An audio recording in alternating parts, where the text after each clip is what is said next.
এক ঘন বনে ছিল এক শিয়াল। তার নাম ছিল বঙ্কিম। বঙ্কিম শুধু চালাকি ছিল না, তার ছিল অদ্ভুত এক কৌতূহল। সে সব সময় নতুন কিছু আবিষ্কার করতে চাইতো।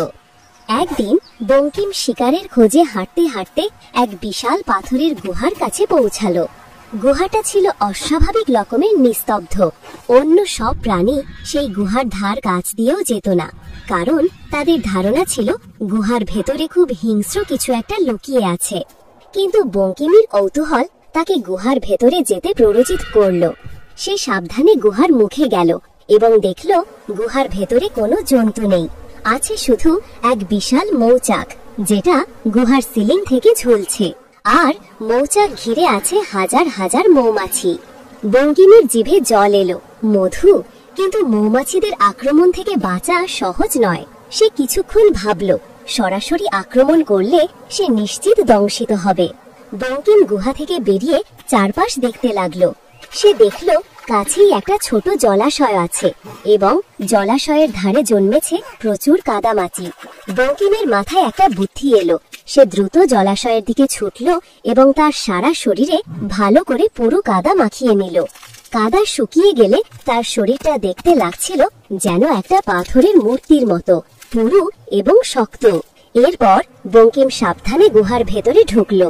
মৌমাছিরা তাকে দেখে আক্রমণ করতে শুরু করলো, কিন্তু কাদার পুরো স্তর ভেদ করে মৌমাছিদের হুল বঙ্কিমের চামড়ায় পৌঁছাতে পারল না।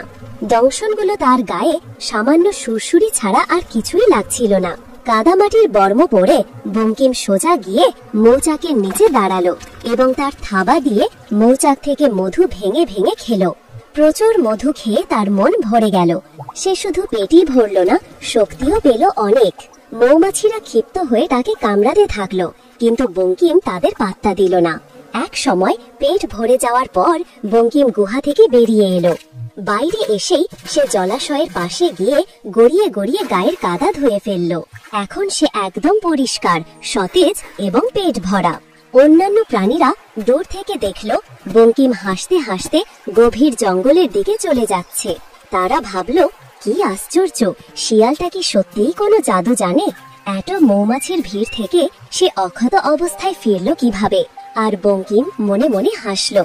সে জানতো গায়ে কাদামাটি মেখে শুধু বাহুবল দিয়ে নয়, সামান্য বুদ্ধি খাটিয়েও যে কোনো কঠিন কাজ জয় করা সম্ভব। সেদিন থেকে বঙ্কিম সেই জঙ্গলের সবচেয়ে বুদ্ধিমান শিয়াল হিসেবে পরিচিতি পেল।